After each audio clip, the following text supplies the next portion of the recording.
लेकिन अगर जो लेटर पार्ट है, सेकंड पार्ट है, उसके अंदर हम यूज करेंगे फ्यूचर सिंपल, यानी कि फ्यूचर इंडेफिनिट, जिसके अंदर हम यूज करते हैं विल सेड प्लस वर्ब की फर्स्ट फॉर्म।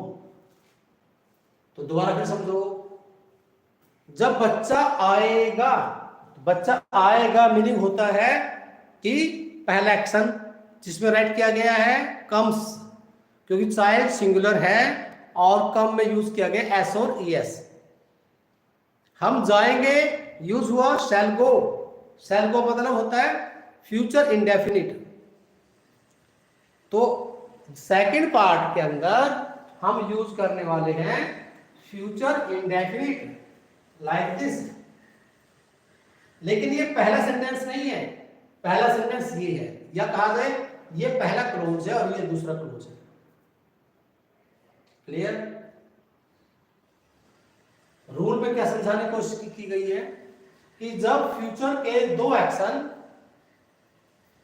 जिसमें एक डिपेंडेंट होता है दूसरे पर, जिसमें एक दूसरे पर डिपेंडेंट होता है, फ्यूचर के दो सेंटेंसेस, दोनों के अंदर हम फ्यूचर यानी कि विल शैल का यूज नहीं करेंगे।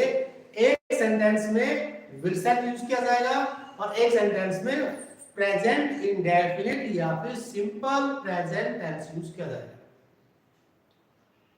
अब कैसे पता चलेगा किसमें क्या यूज करेंगे? तो मैंने आपको बताया, स्लाइड आपको समझा रही है कि जो फॉर्मल एक्शन है, जो पहला एक्शन है उसमें राइट किया जाएगा प्रेजेंट इंडेफिनिट, और जो दूसरा एक्शन है उसमें यूज किया जाएगा फ्यूचर इंडेफिनिट। ये नहीं देखना ये पहला है, ये देखना ये पहला है, आपको देखना सेंटेंस का मीनिंग। पहला एक्शन कौन सा है? वो आएगा तभी तो जाएंगे, बच्चा आएगा फिर हम जाएंगे। तो हमारा जाना नंबर 2 है, बच्चे का आना नंबर 1 है।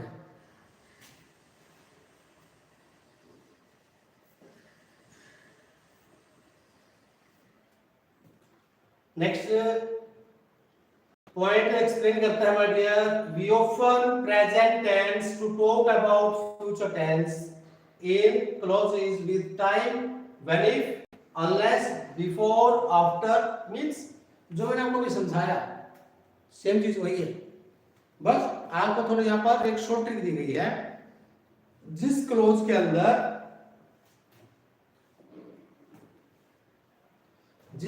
अंदर यहाँ पर दिया गया है when, if, unless, जो if का नेगेटिव होता है, unless का मीनिंग होता है if का नेगेटिव, before, after और the as soon as, until, जिस सेंटेंस में ये वर्ड्स मिलते हैं, इन वर्ड्स के ठीक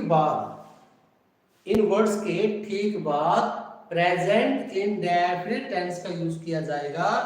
उसके बाद कभी भी फ्यूचर इंडेफिनिट टेंस का यूज नहीं होगा, क्योंकि आपका जो एग्जाम होता है एसएससी या फिर कोई भी एग्जाम, बैंकिंग का, बैंक पीओ क्लर्क वगैरह, आईबीपीएस का, तो उस एग्जाम के अंदर इस टाइप से रिलेटेड कुछ एरर्स बनती है, मिस्टेक्स पूछी जाती है कि you have to find out error in which part of the sentence.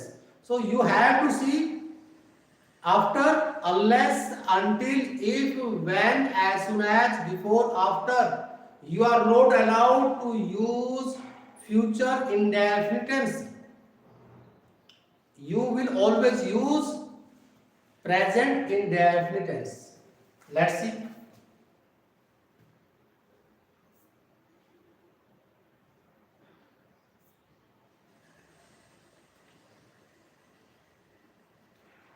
Bubbly will tidy up the room until Bunty comes home from the outside. आप मुझे बताओ तब तक, एक बार ट्राई करो, सेंटेंस का मीनिंग क्या होगा। टाइडी अप का मतलब होता है साफ करना, है ना। सेंटेंस का मीनिंग बनाओ और मुझे बताओ कि पहला क्लोज पहला है या दूसरा क्लोज दूसरा है, या दूसरा क्लोज पहला है या पहला क्लोज दूसरा है। आपको देखकर मुझे बताना है बस।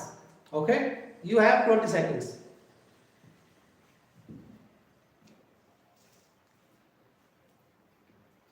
कुछ कमेंट भी कीजिए।